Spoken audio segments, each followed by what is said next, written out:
وعلى آله وصحبه ومن والاه أما بعد سبحانك لا علم لنا إلا ما علمتنا إنك أنت العليم الحكيم لا حول ولا قوة إلا بالله العلي العظيم. Saudara-saudara kaum muslimin rahimakumullah, kalimat sibuk adalah kalimat yang paling sering digunakan orang dalam kehidupan ini. Lebih sering lagi kalimat sibuk dijadikan kambing hitam dalam berbagai persoalan, termasuk dalam kehidupan beragama. Kadang-kadang kita bertanya kepada seseorang, kenapa tadi malam tidak hadir di pengajian? Jawabannya, sibuk. Kenapa Jumatan tidak kelihatan di masjid? Jawabannya, sibuk. Kenapa dalam peringatan hari keagamaan tidak kelihatan aktif? Jawabannya, sibuk. Kalau kita berbicara soal sibuk, siapa sesungguhnya orangnya dalam hidup ini yang tidak sibuk? Makin tinggi status sosial, akan makin tinggi pula tensi kesibukan yang kita hadapi. Masalahnya ialah kita yang bisa mengatur kesibukan atau malah kesibukan yang mengatur kita. Kalau kesibukan yang mengatur kita, insya Allah sampai tua sibuk terus. Tapi kalau kita bisa mengatur kesibukan, artinya dalam hidup ini ada semacam, bahasa kerennya, description of job. Ada semacam pengaturan waktu. Ada semacam pembagian tugas di dalam kehidupan. Maka pada pertemuan kali ini kita akan berbicara tentang bagaimana mengatur waktu dalam hidup menurut contoh yang diberikan oleh Rasulullah sallallahu alaihi wasallam. Menurut riwayat dari Siti Aisyah radhiyallahu anha, adalah baginda Rasul membagi waktu dalam hidupnya itu menjadi 3 bagian.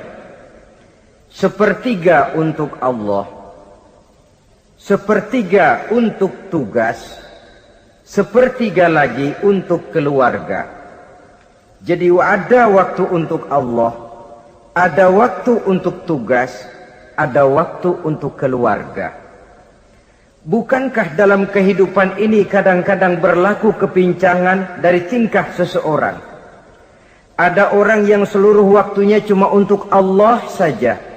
Tugas dilupakan, keluarga terlantar, itu bukan orang yang terbaik. Ada orang yang waktunya habis cuma demi tugas saja. Dari pagi sampai pagi lagi, kalau tidak di belakang meja, ia rapat saja kerjanya. Allah dilupakan, sujud tidak sempat, keluarga terbengkalai, itu juga bukan orang yang baik. Ada juga orang yang waktunya cuma untuk keluarga, kerjanya ngumpul saja. Seperti bahasa Inggris bilang, mangan ora mangan pokoknya ngumpul. Bermasyarakat tidak sempat, sujud tidak pernah, dengan kehidupan beragama jauh, ini pun bukan orang yang terbaik. Orang yang baik ialah orang yang pandai mengatur waktu. Itu tadi cara baginda mengatur waktu dalam kehidupannya. Selanjutnya, bagaimana cara beliau mengisi waktu? Apa pengaruhnya dalam pribadi dan perjuangan beliau? Dan apa hubungannya dengan kita? Mari kita lihat lebih jauh.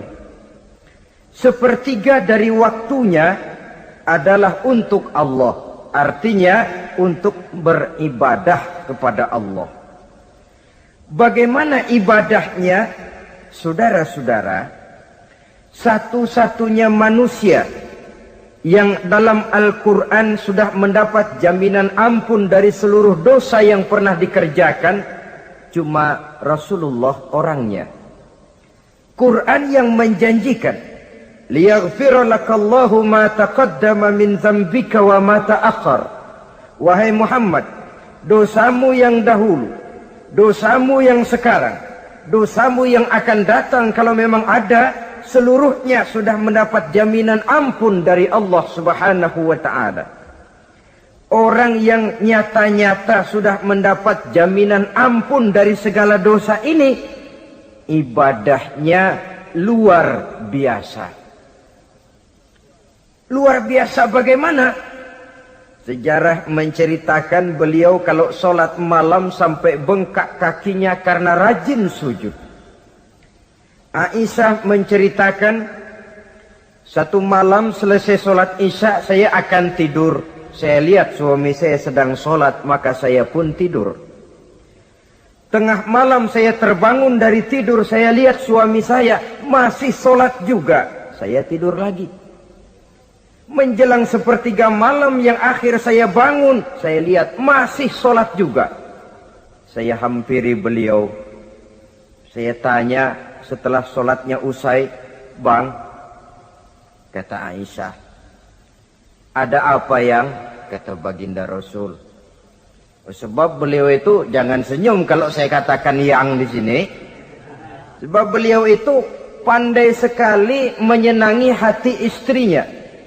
Panggilan kelihatannya sepele, tapi bisa menghidupkan keharmonisan dalam rumah tangga. Beliau apabila memanggil Siti Aisyah dengan kalimat Humaira, "Ya Humaira," wahai yang pipinya kemerah-merahan.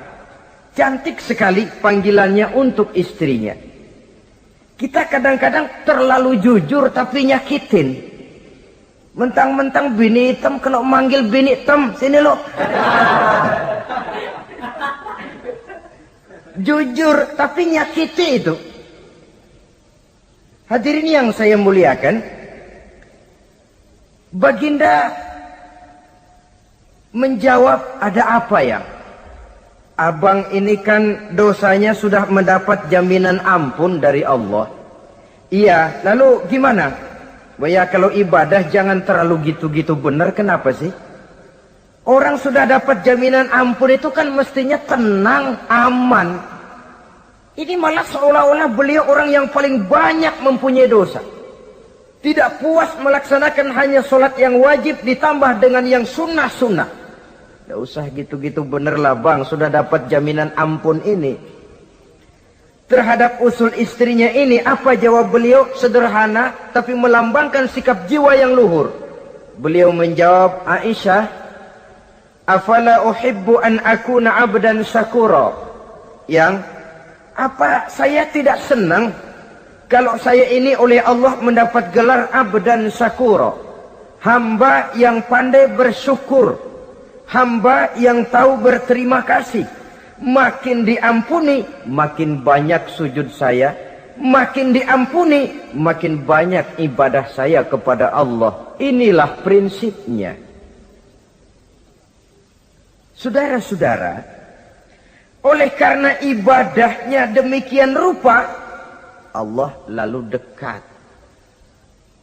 Oleh karena Allah dekat, perjuangan beliau itu, walaupun Quraisy melakukan segala macam cara dan usaha, mengeluarkan segala daya dan dana, kemampuan dan kekuasaan, tidak pernah berhasil mematahkan, walaupun berhasil menekan perjuangan baginda Rasulullah sallallahu alaihi wasallam.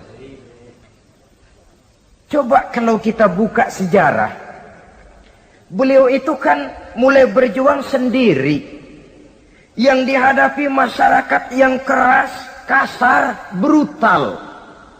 14 abad yang lalu, semenanjung Arabia terkenal sebagai masyarakat yang jahiliyah, di mana maksiat dan munkarat merajalela. Sembahan adalah berhala. Anak perempuan lahir dibunuh hidup-hidup. Itu zaman dulu, zaman sekarang pun tidak jauh bedanya. Malah kalau zaman dulu dikubur hidup-hidup, sekarang sebelum lahir sudah dibunuh.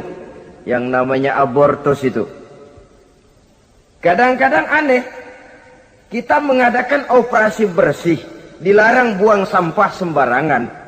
Kalau sudah buang sampah saja tidak boleh sembarangan, tahu-tahu zaman sekarang ini bayi dibuang di tempat sampah. Bukan lagi kertas, bukan lagi kardus, bayi dibuang di comberan. Kan lebih sadis sebenarnya dari jahiliyah 14 abad yang lalu. Judi di zaman dulu 14 abad yang lalu merajalela, menyentuh segala lapisan masyarakat. Di zaman sekarang pun judi tidak kurang hebatnya, cuma tentu dengan bahasa yang lain. Apalagi di zaman sekarang orang pandai menghaluskan bahasa, mensamarkan istilah. Judi disebut sumbangan umpamanya, sehingga orang lalu tidak terasa bermain judi, terasanya ikut nyumbang. Itu sekedar istilah yang merangsang orang sebenarnya. Masyarakat yang semacam ini yang dihadapi oleh baginda Rasul. Diangkat jadi Rasul umur 40 tahun lalu mulai berjuang. Mula-mula secara sembunyi dakwahnya itu. Dari pintu ke pintu, dari rumah ke rumah, dari orang ke orang. Hasilnya 3 tahun gerilya berdakwah dapat pengikut tidak lebih 11 orang. Sudah tidak digaji, tidak dapat beras, hidup pun miskin. 3 tahun dakwah dapat pengikut 11 orang. Ustadz mana zaman sekarang yang masih mau ngajar? Kalau 3 tahun buka pengajian yang ngaji cuma 11, bubar. Kiai mana yang masih mau buka pondok kalau 3 tahun buka pesantren santrinya cuma 11? Pemimpin mana yang masih mau kampanye kalau 3 tahun kampanye dapat pemilih cuma 11? Bangkrut. Tapi tidak dengan Rasul. 3 tahun berlalu turun perintah fasda bima tu'mar. Tidak usah berdakwah secara sembunyi Muhammad, sampaikan saja Islam secara terbuka. Mulailah beliau berdakwah secara terbuka, terang-terangan. Mula-mula Quraisy dikumpulkan dekat Ka'bah. Kumpulah Abu Jahal, Abu Lahab, Abu Sufyan dan gembong-gembong Quraisy.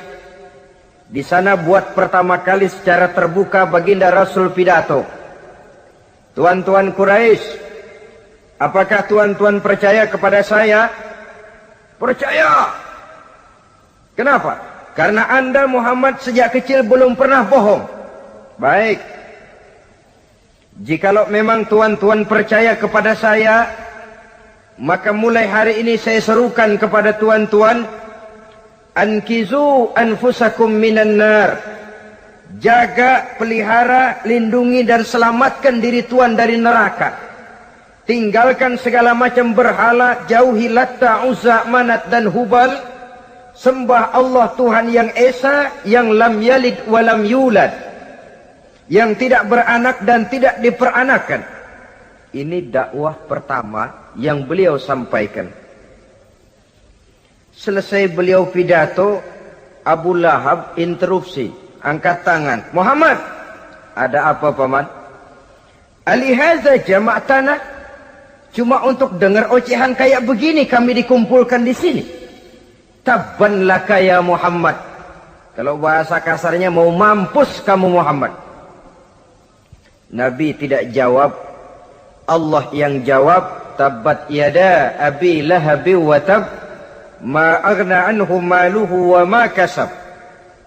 Bukan Muhammad yang celaka, Abu Lahab lah yang kelak akan menemui kecelakaan.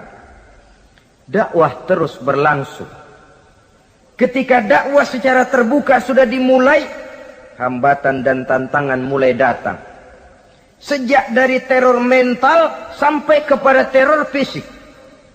Dan puncaknya terjadi pada saat beliau berumur 53 tahun.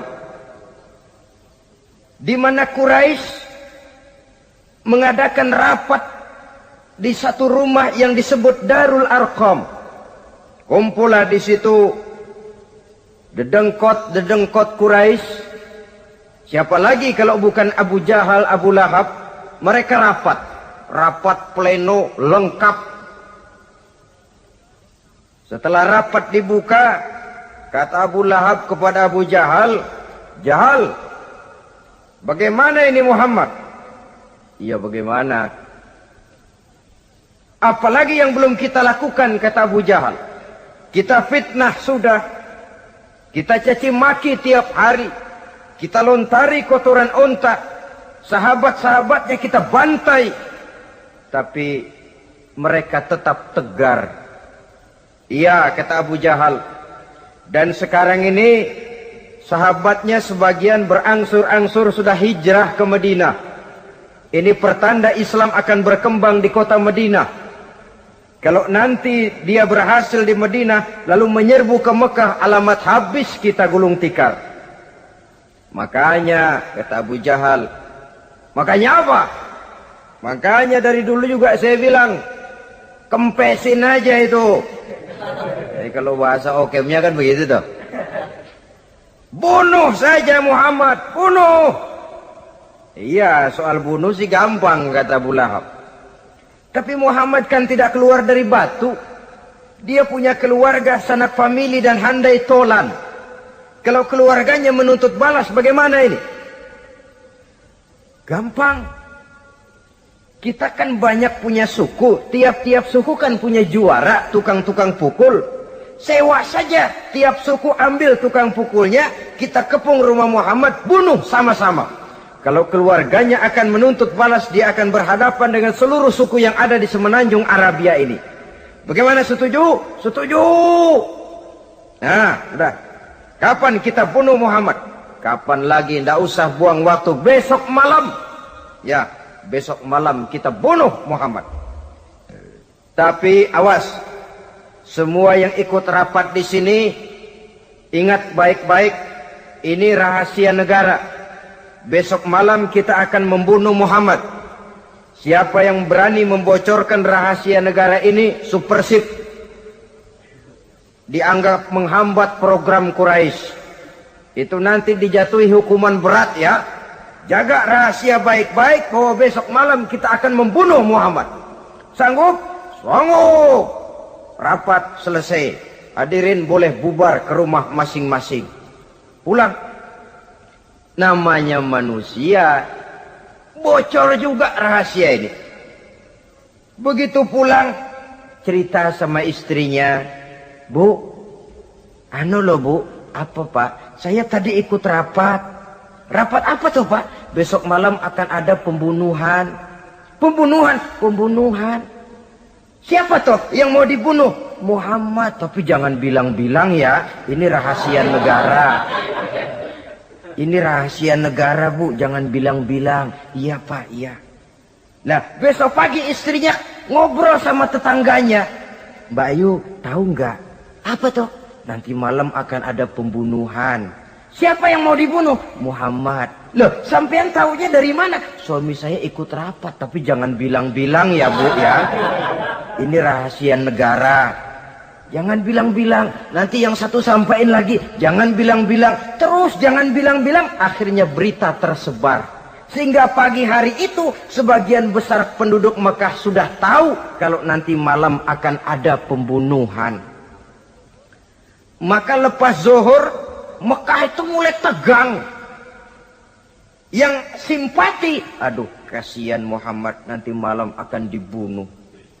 Yang tidak senang, mampus biar dia rasain ntar malam. Saudara-saudara, begitu maghrib berbunyi sudah, udara mulai gelap, penduduk Mekah sudah kunci pintu seperti ada jam malam. Sepi, sesepi-sepinya. Tutup pintu, kunci, bukan tidur, ngintip dari dalam. Lepas jam 8 malam, makin tegang. Masing-masing penduduk ngintip dari pintunya. Sudah berangkat belum orang yang mau bunuh Muhammad? Sudah berangkat belum? Kira-kira jam 9 ini, tukang-tukang pukul lewat mau ngepung rumah Muhammad untuk membunuh beliau. Begitu masuk Mekah, penduduk sudah kunci pintu. Tapi mereka tahu kalau semua ngintip. Wah, makin hebat ini yang pemuka Quraisy ini, tukang-tukang pukul ini. Jalannya dibuat gagah-gagah, barisnya dibuat hebat-hebat. Itu injekan tanahnya dalam baris dibuat kencang-kencang, brok, brok, brak kayak serdadu baris. Lewat dekat rumah penduduk pakai batuk lagi. Yang dari dalam ngintip makin ciut. Wah, ini dia yang mau bunuh Muhammad ini. Sampai di rumah Nabi, dikepung rumah Nabi, di pagar betis. Malam itu di dalam rumah cuma Nabi, Abu Bakar dan Ali bin Abi Thalib. Nabi tahu rumahnya dikepung. Lewat tengah malam beliau berkata, Abu Bakar, saya ya Rasul, mari kita berangkat hijrah. Baik ya Rasul. Ali, saya ya Rasul, kamu gantikan saya ya. Gantikan apa ya Rasul? Gantikan tidur di tempat tidur saya. Baik ya Rasul. Masya Allah. Sekali menggantikan mati. Tidur di tempat tidur Rasul pada malam rumahnya dikepung. Resikonya kan mati. Menggantikan mati. Lah kalau menggantikan lurah lumayan. Menggantikan mati. Dan Ali tahu persis resikonya. Dan beliau waktu itu masih muda dan beliau tidak nawar. Baik ya Rasul, saya akan tidur di sini, berangkatlah Tuhan. Berangkat Rasul, ketika keluar dari pintu belakang rumah dikepung rapat. Terjadilah keajaiban yang Allah ceritakan, wa ja'alna min baini aydihim sadda wa min khalfihim sadda fa aghshaynahum fahum la yubsirun. Di muka, di belakang, di kiri kanan dibuatkan dinding oleh Allah, dibutakan mereka. Mereka tidak lihat kalau Muhammad keluar dari rumahnya. Siaga penuh, apel, mata melotot, Nabi lewat nggak kelihatan. Sampai Nabi kemudian menuju Gua Thur, 3 malam 2 hari di sana. Dari sana perjalanan dilanjutkan ke Madinah Al-Munawwarah. Allahu Akbar. Mengarungi gurun pasir yang gersang dan tandus yang terbentang antara Mekah dan Madinah. Meninggalkan kampung halaman tempat di mana dilahirkan dan dibesarkan. Keluarga yang berbeda akidah terpaksa berpisah. Kok kuat? Kok bisa? Kok sanggup? Di mana rahasia kekuatannya? Beliau punya sandaran vertikal. Ibadahnya kepada Allah. Dengan bahasa kita sekarang, beliau punya backing. Backingnya tidak kepalang tanggung, yang serba maha. Maka saya mengajak kepada seluruh kaum muslimin, di zaman sekarang kan orang lagi main backing-backingan. Ya, nah, siapa yang punya backing punya jalu. Saya cuma mengajak, kalau mau cari backing jangan kepalang tanggung. Carilah backing yang serba maha. Maha gagah, maha tahu, maha adil, maha bijaksana, maha segala-galanya. Dan dialah Allah Subhanahu wa ta'ala. Saudara punya backing kolonel, tanggung. Nanti dia pensiun habis. Yang kolonel saja tanggung, apalagi yang kopral. Kalau mau cari backing, carilah backing yang serba maha, Allah Azza wa Jalla. Caranya tentu dekat kepadanya. Untuk dekat kepadanya melalui jalur yang sudah diatur olehnya, melalui Rasulullah Sallallahu Alaihi Wasallam, yaitu solat, ibadah. Makin tinggi nilai ibadah, makin dekat kita dengannya. Makin dekat dengannya, makin banyak fasilitas yang akan diberikan untuk kita. Saudara pegawai negeri ingin cepat naik golongan, itu caranya 2. Pertama, jam kantor disiplin. Jam 7 masuk. Jam 3 pulang. Kalau belum jam pulang, jangan pulang. Yang kedua, tambahan di luar jam kantor, sering-sering datang ke rumah kepala bagian.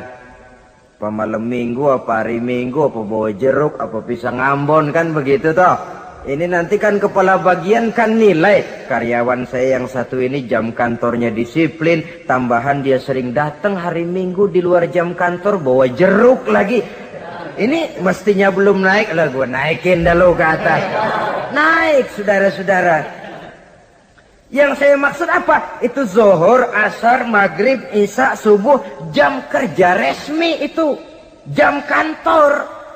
Lah, ada kunjungan di luar jam kantor. Yang namanya tahajud, yang namanya hajat, yang namanya duha. Nanti kan Allah lihat, ini hambaku yang satu ini jam kantornya betul. Zuhur, asar, maghrib, isya, subuhnya tepat. Tambahan di luar jam kantor, dia sering menghadap kepadaku. Nah, hambaku ini aku angkat kau maqamam mahmuda, ke satu tempat yang terpuji. Kalau Allah yang ngangkat, satu negara orang mau rendahkan kita, kita akan tetap tinggi. Kalau Allah mau rendahkan, satu negara mau angkat kita, kalau memang dasar mesti nyungsap ke bawah. Inilah perlunya sandaran vertikal. Inilah perlunya kita mempunyai backing hanya kepada Allah. Pada waktunya orang akan sampai ke titik jenuh. Dalam kesunyian orang sering mempertanyakan eksistensi diri. Mulai mempertanyakan hakikat keberadaannya. Di tengah kesibukan bisnisnya. Di tengah kesibukan kerja, dari rapat ke rapat, dari kantor ke kantor, dari tender ke tender. Orang akan sampai kepada titik jenuh. Dikala itu dia memerlukan ketenangan. Dikala itu dia memerlukan kedamaian. Dikala itu dia mencari eksistensi diri. Sebenarnya hidup ini mau apa sih? Cuma sekedar menjalani hal-hal yang rutin saja. Pergi pagi, pulang sore, peras keringat, banting tulang. Atau ada tujuan yang lebih luhur daripada sekedar ini. Dikala itulah dia mulai mencari jalur untuk mendekatkan diri kepada Sang Pencipta. Dan tidak bisa ingin dekat dengan Allah, saudara, pakai aturan sendiri. Ingin dekat dengan gubernur harus ikut aturan yang ditetapkan oleh protokolnya gubernur. Ingin dekat dengan presiden, ya ikut jalur yang sudah disusun oleh protokolnya presiden. Ingin dekat dengan Allah, ya ikut jalur yang sudah diatur oleh Allah melalui Rasulnya. Apa itu? Ya diantaranya sholat, puasa, dan ketentuan-ketentuan ibadah yang lain. Tidak bisa dengan prinsip yang penting kan hati baik, berjiwa bersih, akhlak luhur. Tidak usah sholat kalau hati baik sudah dekat dengan Allah. Oh, alangkah enaknya kalau begitu. Kalau dengan itu bisa dekat dengan Allah, rasanya Nabi Muhammad yang paling dulu berhenti sembahyang. Kenapa? Beliau orang yang hatinya paling baik. Beliau orang yang budinya paling luhur. Kalau budi luhur dan hati baik sudah menjamin untuk dekat dengan Allah, Nabi dulu berhenti sholat. Nyatanya tidak. Beliau orang yang berbudi luhur, berakhlak baik, entoh ibadahnya demikian rupa. Dan beliau adalah standar untuk kita jadikan contoh dalam mengamalkan ajaran-ajaran agama di kehidupan kita ini. Saudara, itu tadi sepertiga waktu beliau untuk ibadah, untuk Allah. Sepertiga yang kedua dari waktu beliau adalah untuk tugas. Dalam hal ini, sebagai seorang Rasul, menyampaikan risalah Islam berhadapan dengan umat. Yang jadi soal ialah, apa modal utama beliau di dalam melaksanakan tugas? Dan ini nanti sebagai cerminan buat kita. Modal utamanya pertama adalah keteladanan, dan yang kedua adalah akhlak. Sekarang ini kita hampir nyaris mengalami berbagai macam krisis. Yang paling santer kita dengar adalah krisis wibawa. Ada pak guru dicegat muridnya di jalanan, dipukulin karena nggak naik kelas katanya. Nampaknya guru nggak lagi berwibawa. Di satu pihak mungkin karena si guru tidak bisa digugu dan ditiru. Di lain pihak juga murid tidak lagi mengenal arti rasa hormat kepada pak guru. Nah, kenapa krisis wibawa timbul? Karena tidak ada keteladanan. Adapun Rasul, wibawa beliau timbul di tengah umat karena keteladanan ini. Apapun yang beliau ajarkan kepada umat, beliau adalah pelaksana pertama. Dengan kata lain, satunya kata dan perbuatan. Ini yang sangat diperlukan di zaman kita sekarang. Bukan cuma sekedar simposium, muktamar, kongres, rapat besar dengan keputusan bertumpuk-tumpuk kertas di atas meja, tetapi tidak pernah terrealisir dalam kehidupan. Yang kita perlukan adalah satunya kata dan perbuatan, bahwa kalau itu yang diucapkan, itu yang diterapkan. Kalau itu yang diteorikan, itu yang dikerjakan. Keteladanan. Yang kedua, rahasia sukses beliau dalam melaksanakan tugas berhadapan dengan umat, akhlak. Beliau tidak menyampaikan Islam ini dengan kekerasan, tidak juga dengan bujuk rayu harta,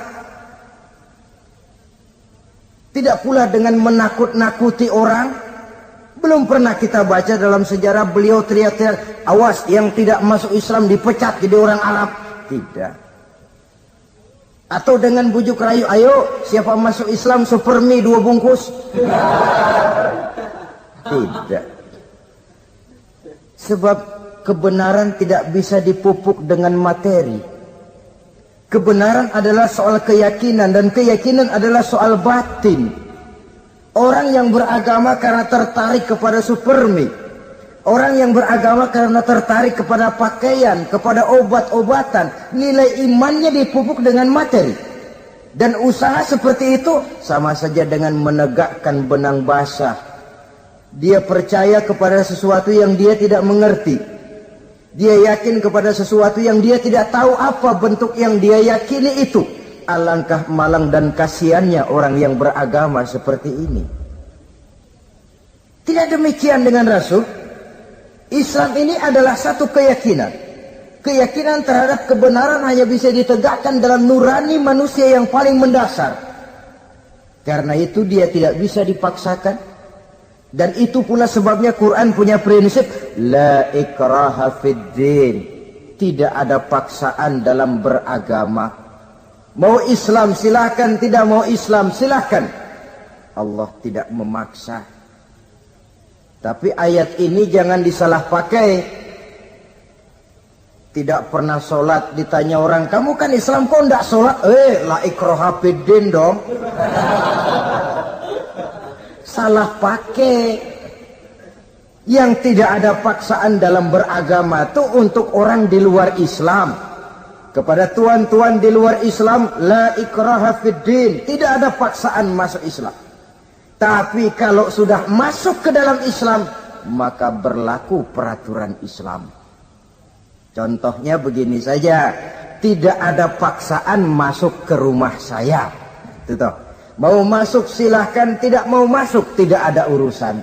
Tapi sekali saudara masuk ke rumah saya, saudara harus ikut tata tertib yang ada di dalam rumah saya.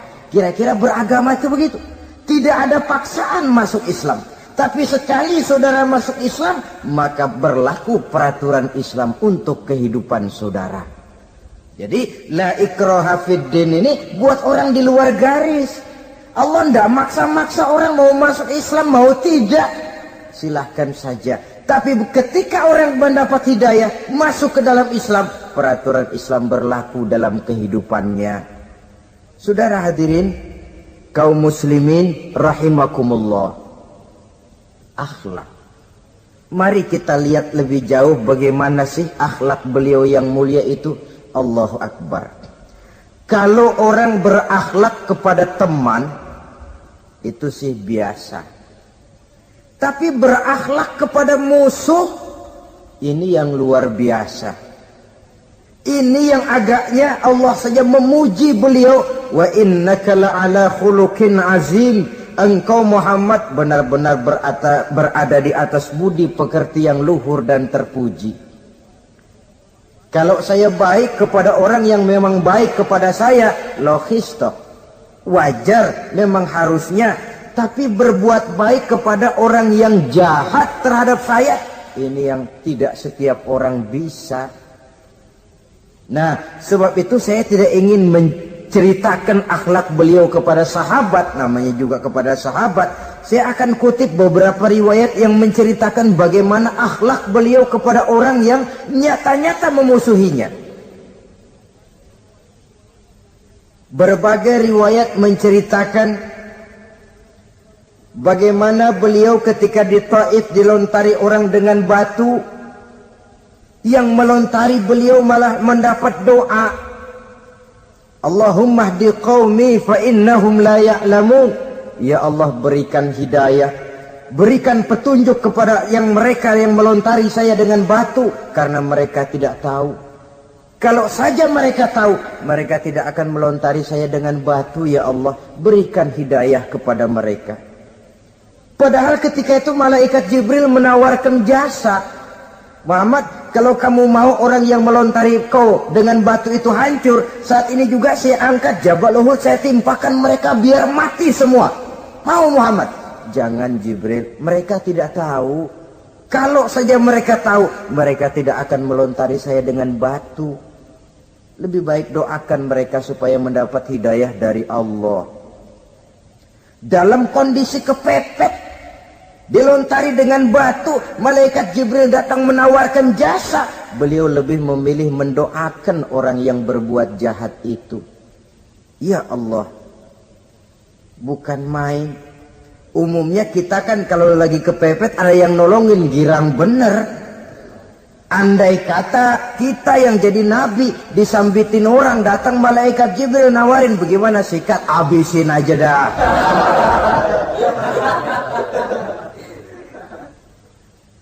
Ini akhlak kepada musuh. Ketika beliau selesai sholat zuhur, istirahat rebah-rebah, tidur-tiduran di bawah pohon kurma, datang orang kafir yang bernama Daksur yang sudah lama mengintip-ngintip, mencabut dan menghunus pedang. Muhammad, kalau ini saat saya tebas batang lehermu, siapa yang akan menolong engkau? Tidak ada. Yang akan menolong saya Daksur? Iya, Allah yang akan menolong saya. Mendengar Allah, Daksur gemetar, keringat dingin bercucuran, pedang jatuh ke bawah, diambil oleh Rasul pedangnya, dibalikan ke leher Daksur. Kalau sekarang saya yang tebas batang lehermu Daksur, siapa yang akan menolong kamu? Tidak ada ya Rasul, kecuali kalau kau mau memaafkan saya. Baik, ambillah kembali pedangmu, kau saya maafkan, dan jangan ulangi lagi perbuatan semacam ini. Lain saat beliau sedang tawaf, diikuti oleh seorang Quraisy kafir. Sambil tawaf, ini kafir Quraisy sudah bawa pisau.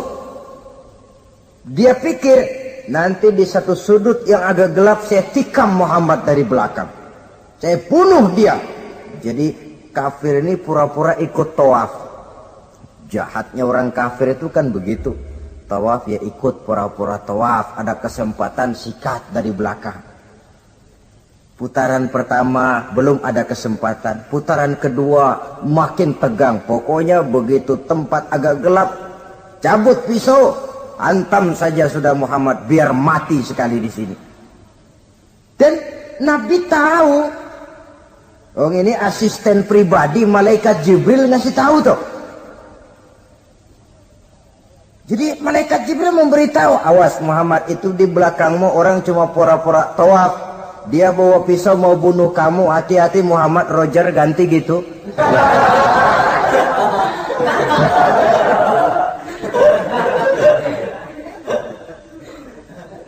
Tahu persis beliau. Sampai di satu sudut yang gelap, si kafir ini mencabut pisau. Nabi nengok ke belakang, menoleh Nabi. Begitu menoleh, Quraisy ini kan ketangkep basah. Bahasa Arabnya yumsak mablul katanya. Ketangkep basah, grogi, salah tingkah, garuk nggak gatel. Kasihan ngeliatnya sudah. Ya namanya orang ketangkep basah itu. Mau alasan apa? Nggak beralasan ya, harus merasa harus membela diri. Gemeter nggak karu-karuan. Kata Nabi senyum. Mau apa, Mas? Ano Rasul, ini ano apa? Ano. Sudah, saya kan tahu kamu mau bunuh saya toh.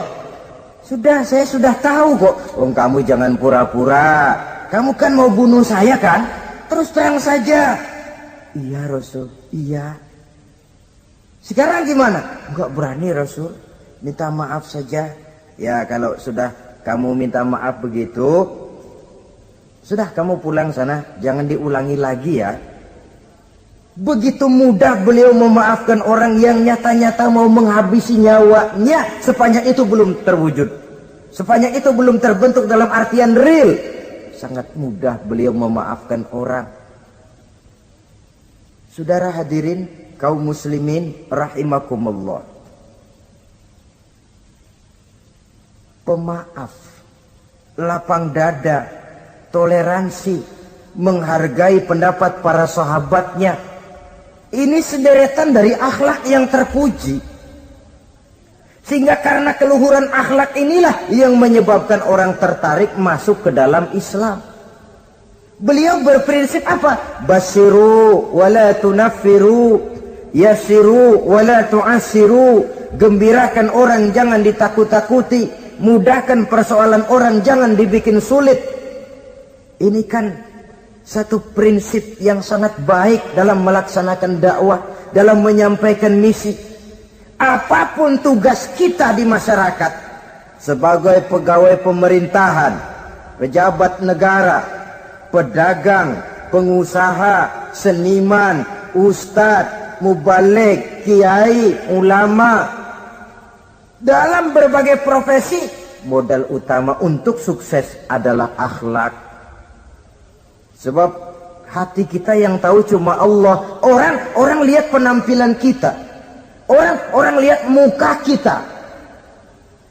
Sebab itu Nabi katakan, innakum la tas'una an-nasa bi amwalikum walakin yas'uhum minhum bastul wajhi wa husnul khuluqi.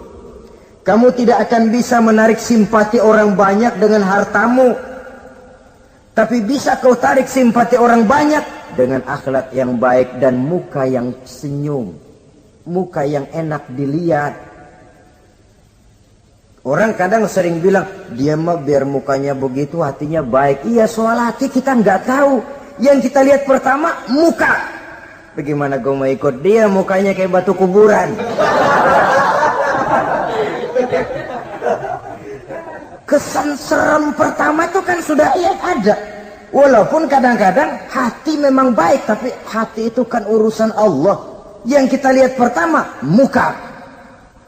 Ini barangkali nanti termasuk teori dalam psychology of salesman ya, bahwa sesuatu yang baik kalau dihidangkan dengan cara yang tidak baik, orang tidak akan tertarik. Lihat saja, orang sekarang ini kan entah makin lajunya dunia bisnis kita, masuk ke rumah-rumah kita cuma menawarkan air jahe, menawarkan sasa, menawarkan kecap bango, menawarkan barang-barang yang kelihatannya remeh. Ini kan termasuk psychology of salesman. Yang datang ya biasanya perempuan, wajahnya ya lumayan, paling kurang sedikit di atas 6 lah begitu.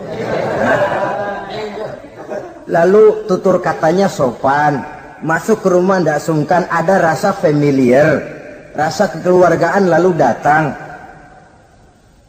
Taktik untuk menawarkan barang yang jadi merek dagangannya. Nah, Islam ini agama yang baik. Kalau disampaikan dengan cara yang tidak baik, sadis, memponis, orang akan lari dan jauh. Menyinggung, bukan menyentuh. Siapapun kalau tersinggung lari, tapi kalau tersentuh dia akan mendekat. Apaan lo Islam bayang begitu? Mikir nih anakku, sembayang diomelin, mendingan kagak sembayang sekalian ketahuan. Saudara hadirin yang saya muliakan, ini yang diberikan contoh oleh baginda Nabi. Apapun tugas kita, pedagang utamakan akhlak, petani utamakan akhlak, seniman utamakan akhlak, mubaligh utamakan akhlak, pejabat negara utamakan akhlak, pelayan dan pengabdi masyarakat utamakan akhlak. Saudara hadirin yang saya hormati, kaum muslimin yang berbahagia. Jadi untuk sukses di masyarakat, untuk sukses di tempat tugas, modal utama adalah akhlak. Dan ini yang dijadikan contoh dari Nabi kita Muhammad sallallahu alaihi wasallam. Sepertiga waktunya untuk tugas. Dalam menjalankan dan melaksanakan tugas sebagai seorang rasul, menyampaikan risalah Islam, berhadapan dengan umat, modal utamanya adalah akhlak. Demikian juga kita di masyarakat. Dan akhlak itu memang harus dibiasakan sejak kita kecil. Sehingga dengan demikian nilai-nilai yang baik akan terus terbawa sampai di hari tua kita. Saudara-saudara, rasanya kehancuran satu bangsa dimanapun di dunia ini selalu dimulai dengan kehancuran akhlak daripada bangsa itu sendiri. Dan kehancuran akhlak itu bisa saja terjadi di tengah kemakmuran ekonomi, di tengah maju dan canggihnya teknologi. Kapan? Apabila pegangan orang kepada agama sudah lemah dan rapuh. Kita tengok di negara-negara di sebelah barat kita, kemajuan teknologi yang tidak diimbangi dengan kuatnya pegangan orang kepada agama telah melahirkan budaya-budaya yang merendahkan martabat manusia. Lahirlah kebudayaan hippies, lahirlah kebudayaan nudis, hidup serba bosan dengan ini dan itu karena segalanya sudah dimiliki. Rumah mentereng, jumlah kendaraan sejumlah keluarga, kapal pesiar di laut mewah, pesawat udara punya. Setelah ini punya, ini ada, semua ada, titik jenuh sampai. Mau apa semua ini? Akhirnya ingin hidup apa adanya, tidur di gua-gua, tidur di kaki-kaki gunung, tidur di hutan belantara, pakaian kumel. Itu hipis-hipis yang datang kemari, yang pakaiannya kumuh, tambelan, lepis belel. Padahal di kantongnya cek, travel cek, dolar. Lain hipis kita, emang benar-benar gembel.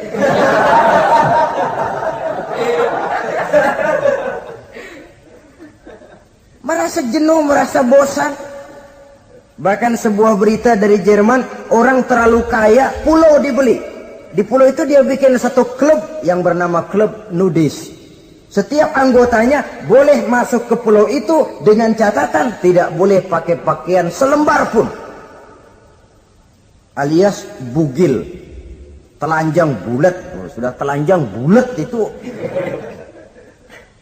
Dan di sana berlakulah apa yang disebut serba boleh. Jadi kalau di sana ke sana saudara bawa istri, masuk anggota, ya silahkan saja. Istilah tukar pakai, simpan pinjam, bisa-bisa saja. Asal suka sama suka. Asal perbuatannya dianggap tidak merugikan orang lain, suka sama suka, sudah tidak bisa dituntut oleh norma yang berlaku. Ya. Itulah sebabnya kita sering prihatin bahwa kemajuan sering membawa pergeseran nilai. Apabila kita tidak bisa menghindarkan diri dari proses pergeseran nilai, setidaknya kan kita bisa menjaga diri jangan sampai hanyut oleh nilai-nilai yang negatif. Akhlak, baik sebagai muslim, baik sebagai bangsa Indonesia yang berkepribadian luhur, itu merupakan cerminan kita. Saya prihatin, belum lama diselenggarakan kontes bibir terindah.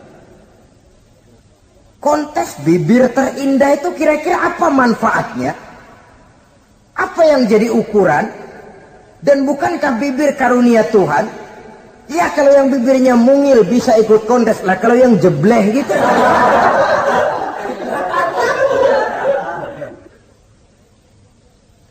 Kontes bibir terindah masih hangat dibicarakan orang. Sudah muncul lagi kontes betis terindah. Nah kalau sudah bicara soal betis ini, kan yang terbayang oleh kita kira-kira ukurannya apa? Yang diukur itu apanya ya?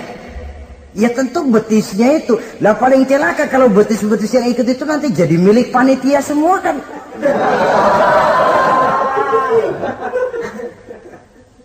Yang tidak usah kita mengukur dengan kacamata agama, dengan budaya kita sebagai bangsa Indonesia yang berfalsafahkan Pancasila, rasanya mendengarnya saja kok sudah tidak sad gitu loh.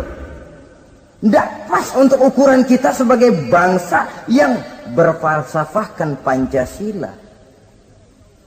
Saudara-saudara kaum muslimin rahimakumullah. Ini yang saya maksud tadi, proses pergeseran nilai. Andai kata kita tidak bisa menghindarkan diri dari hal yang semacam itu, setidaknya kita bisa menjaga diri jangan sampai hanyut ditelan proses pergeseran nilai. Dan memelihara nilai-nilai akhlak ini dari hari ke hari memang tidak semakin ringan, bahkan akan semakin berat, karena tantangan yang kita hadapi juga akan semakin berat. Inilah sepertiga yang kedua dari waktu beliau untuk melaksanakan tugas. Jadi modal utama dalam melaksanakan tugas akhlak. Di antara nilai akhlak itu prinsip Nabi tadi, gembirakan orang, jangan ditakut-takuti, mudahkan urusan orang, jangan dibikin sulit. Sehingga kalau yang memang mudah lalu dipersulit, itu sudah mencerminkan akhlak yang tidak diajarkan oleh Rasulullah Sallallahu Alaihi Wasallam. Kemudian yang terakhir, sepertiga yang ketiga dari waktu beliau adalah untuk keluarga. Jadi tadi ada waktu untuk Allah, ibadah, ada waktu untuk tugas, dan yang ketiga ada waktu untuk keluarga. Bagaimana Rasul di tengah keluarganya? Anas bin Malik bercerita, saya 11 tahun membantu di rumah tangga Rasul. 11 tahun itu kan artinya 11 kali 360 hari kali 24 jam. Bukan waktu yang sebentar itu. Selama 11 tahun saya membantu di rumah tangga Rasul, kata Anas, belum pernah saya dengar kata-kata kasar, keras, membentak. 11 tahun saya membantu di rumah tangga beliau, belum pernah saya lihat ada piring terbang, ada bakyak melayang. Artinya apa? Cerminan dari ketentraman, keayeman, kedamaian rumah tangga beliau. Padahal rumah tangganya kecil. Istrinya lebih dari satu, tapi aman, tentram, rukun. Kita kadang-kadang istri satu seminggu 7 hari, perang 6 hari. Cuma 1 hari gencatan senjata. Sudah hadirin, saudara kaum muslimin rahimakumullah. Kalau beliau tidak menyenangi satu masakan, misalnya masakan istrinya, tidak mencah-mencah, cuma kelihatan dari makannya barangkali tidak begitu banyak, tapi tidak pernah mencela apapun yang dimasak istrinya. Senang ya dimakan, tidak senang ya dimakan karena menghargai lelah jerih payahnya istri. Ini kelihatannya sepele, tapi dari sini keharmonisan rumah tangga itu bisa saja timbul. Bukankah seseorang hanya bisa sukses di tempat tugas? Jadi apapun dia, kalau berangkat dari ketentraman dan ketenangan di rumah tangga. Dan tidak ada orang bisa meraih sukses kalau dia berangkat dari rumah tangga yang berantakan. Itulah sebabnya ini sangat diperhatikan oleh baginda Rasul. Dari rumah yang kecil, dari tempat tidur yang sederhana, yang sebelah itu kain kasar, sebelah dipakai untuk tidur, sebelah dipakai untuk selimut. Jadi kasur merangkap selimut. Allahu Akbar. Tapi dari rumah tangga yang semacam itu keluar ucapan baiti jannati, rumah tanggaku laksana surga bagiku. Di mana sih rahasianya? Karena rumah tangga beliau didirikan di atas ajaran agama. Agama membuat suami istri tahu hak dan tahu kewajiban. Kalau kewajiban dilaksanakan, hak diberikan, akan timbul saling pengertian. Apabila ada pengertian, akan timbul ketenangan, dan ketenangan adalah tangga utama untuk mencapai rumah tangga bahagia. Apalah artinya?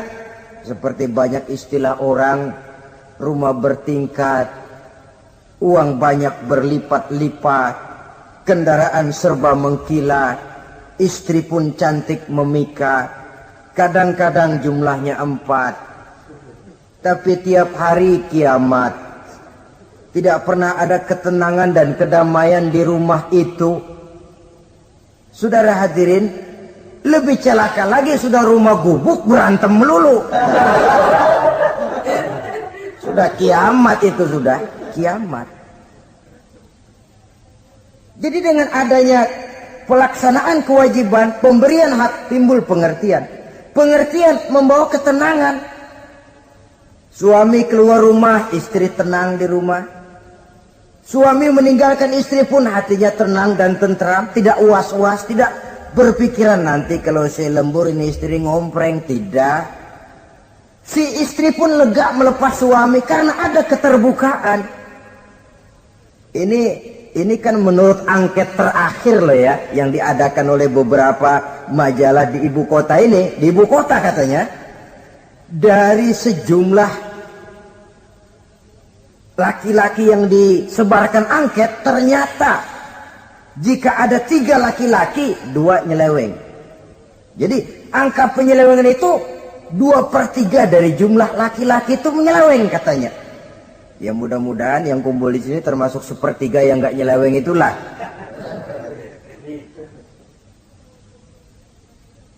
Dan tidak semua bentuk penyelewengan itu karena alasan ekonomi. Bukan pula karena alasan ketidaksetiaan istri. Tapi merupakan cerminan dari sikap hidup di mana orang jauh dari nilai-nilai agama sehingga penyelewengan itu dianggap sesuatu yang manusiawi. Biasa-biasa saja, bahkan kadang-kadang ikut membentuk status sosial, melahirkan kebanggaan. Innalillahi. Orang kalau sudah bangga nyeleweng bangga, itu kiamat sudah. Sama saja, bikin dosa ketawa, waduh, itu malaikat gemes bener. Udah bikin dosa cengengesan, cengar, cengir, tidak ada rasa nyesel, tidak ada rasa takut, tidak ada rasa bersalah, biasa gitu. Saudara hadirin yang saya muliakan, ini kan cerminan dari rapuhnya pegangan orang kepada agama. Jadi untuk membina rumah tangga yang bahagia ini, 1/3 dari waktu untuk di tengah keluarga, menghidupkan nilai-nilai agama di rumah tangga kita.